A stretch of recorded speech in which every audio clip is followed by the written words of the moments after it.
Delighted to say now that I have another guest in studio. I'm joined by the Clare author Karen Fitzgibbon. Karen's back with her latest psychological thriller, Tell the Truth, the third instalment in her popular Lana Bowen series. Karen, very good morning to you. Good morning. How thanks. are you? I'm well. I mean, look, the sun is shining. The sun is shining. That yellow ball beautiful. in the sky that we don't see nearly enough of. So please stick around for as long as possible if you can. Tell the Truth, out the third instalment, as I say, in the Lana Bowen series. I guess around any official launch, the amount of blood, sweat and tears that goes, as you well know, that goes into writing and finishing and publishing any book is immense. So publication day must be very satisfying. Yeah, and you know what? It's a long time because I first started writing this one in September 2022, and we're now in April 2026. So it's a long time from the initial concept of an idea for a novel to getting it on a shelf. And yeah, it does take a small army to get it there. Small army. I just wonder on that. Can that be frustrating in a sense, Cara? Because, you know, we look at books, it can take years, clearly, like Tell the Truth.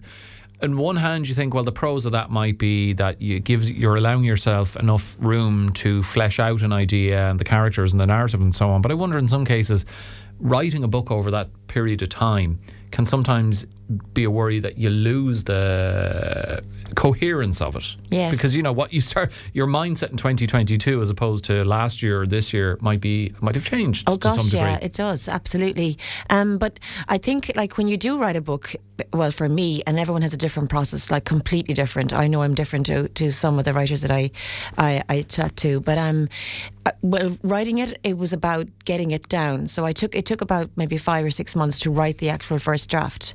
So then you kind of leave it alone, and then you come back to it with fresh eyes, and you go at it again. So that initial first draft does happen quick enough, I suppose, and then you might give it to a couple of friends. Make sure you're careful with who you give it to, that they're going to say nice things as well as give you some criticism, constructive criticism, and then, you know, by the time it's ready to go out to an agent or a publisher, it's been read by you and redrafted many times.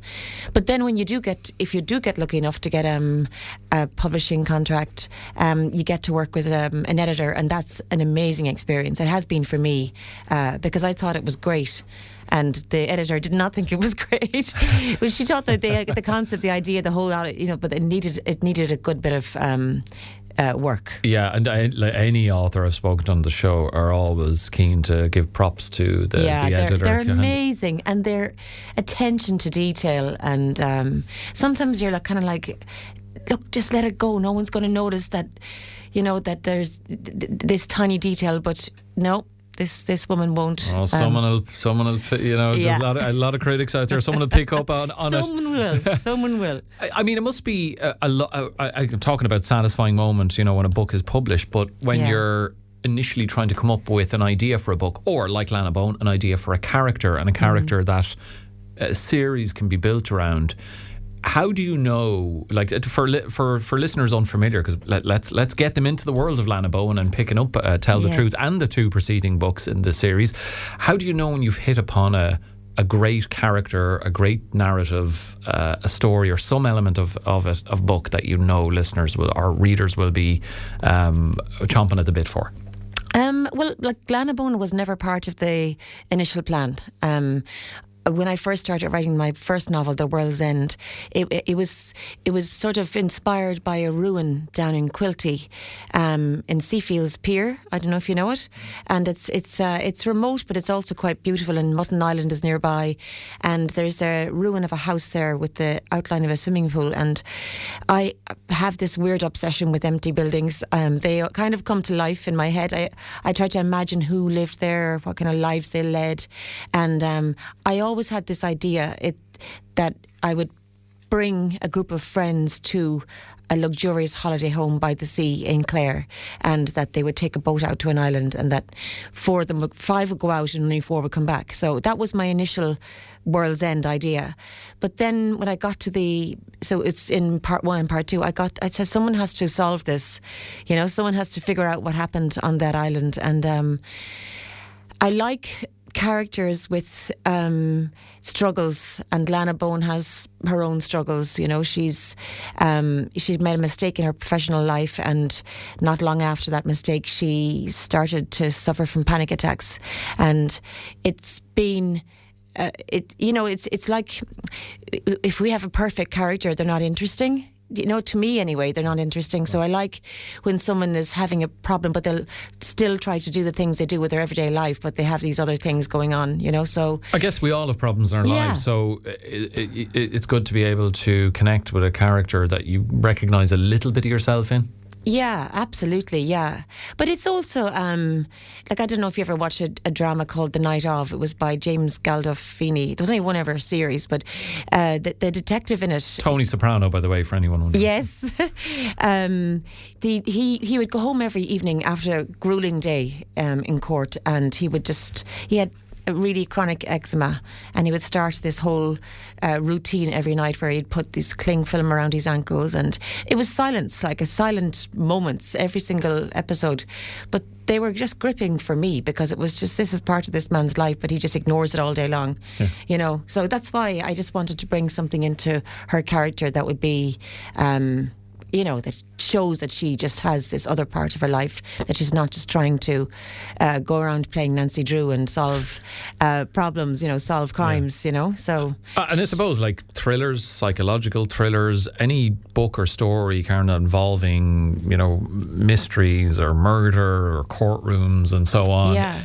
They're gripping, and it's gripping for and interesting for the readers. Is it fun for the author? Is it fun to write that kind of genre of book? Yeah, I mean, I'll read anything, but my favourite would always be crime, psychological thrillers, and it's just, I think readers and even people watching TV, we're always trying to figure out what happened. We like playing those armchair detectives, and we don't want anyone to tell us, if you're a few episodes ahead or if you're a few chapters ahead of a book, it's always like, don't tell me, I'm going to figure this out on my own, so I think that's what we're like as an audience, and I like that as a writer, to be able to almost not know what's going to happen to my characters, like where are they going to go, because if I don't know as a writer, so the reader won't be able to figure it out. That's the way I like to, that's my process, and it's worked for me so far. And I don't write every day, but I am always thinking. So when I'm writing a book, I'm always thinking about it, and if I see something or I overhear a conversation in a supermarket, or be very careful what you say around me. I take it down, or I something comes to me. Then another idea for that's what could happen to that character right there, And it's about being able to, like, wanting to keep turning the page. I love it when readers tell me that I couldn't put it down. Like, those are they're the magic words every writer wants to hear. You're the cause of people getting to sleep at 2 a.m. rather than much earlier in the night. Okay, which is a good thing. Well, it's happened to me plenty of times. Yeah, me too. Briefly, can you give people a sense with Tell the Truth? Yes. Is this it's part of a series, but is it a kind of a standalone story as well? Where's Lana Bowen at? What's happening? Yeah, they're all standalones in that the crime is resolved at the end to some extent. But Lana's the thread. She's the thread. So you meet her in book 1, and then book 2 and book 3 again. And in book 3, she's in a really happy place. She's found love,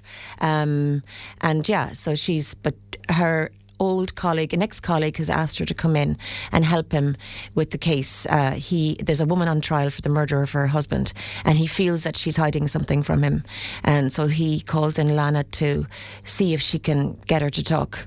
And so she ends up putting herself in danger, of course, because it wouldn't be interesting if she wasn't in danger. And we also follow we've also got 12 jurors, and I'm fascinated with juries. I think putting 12 strangers into a room to solve something is like, it's an onerous task, isn't it? 12 Angry Men is one of my favourite films there of you all go. time. So courtroom dramas in a book or on screen are fantastic. And it's the dynamics inside in a jury room. I was selected once, and I spent an entire day in a jury room. Now, the case was thrown out by the end of the day, but already in that short space of time, people were showing their personalities, and you had the stronger, well, I'm going to be the foreperson. It is, you know, and personalities and even prejudices. It's just it's kind of an onerous task, I think. It's a bit Big Brother, but it's very serious. You know, isn't it? It's like they've got to decide someone's fate, and they've all got to agree to some extent as well. So we do meet these 12 jurors, and it's told from one of their points of view, and she's struggling in her marriage. And she's also, there's one of the fellow jurors is giving her a lot of attention, which she likes. And so it's told from 3 different points of view. Yeah. Okay, well, obviously you want people to read all the books in the series, but if they're new to it, they tell the truth because they're standalone cases. Yes. They can read it start with that. They can, absolutely, yeah. Okay, but do. But if they want to go back to the start, that'd be great. Well, look, it is called Tell the Truth, the latest book in the Lana Bowen series. Is out soon. When's the launch? So the official publication day is this Thursday. This Thursday, okay. And the following Thursday, the 9th of April, I will be having a launch in O'Mahony's bookshop on O'Connell Street, Limerick City, and the whole world is invited if they'd like to come. There you go. I'm sure they won't mind. Get down for that. I'm sure Karen will sign your book for you. Karen, pleasure having you in. Absolutely. And hope Tell the Truth, which I'm doing now, does well for you. I really hope it does well for you. Thank you. And thanks for being with us on Morning Focus.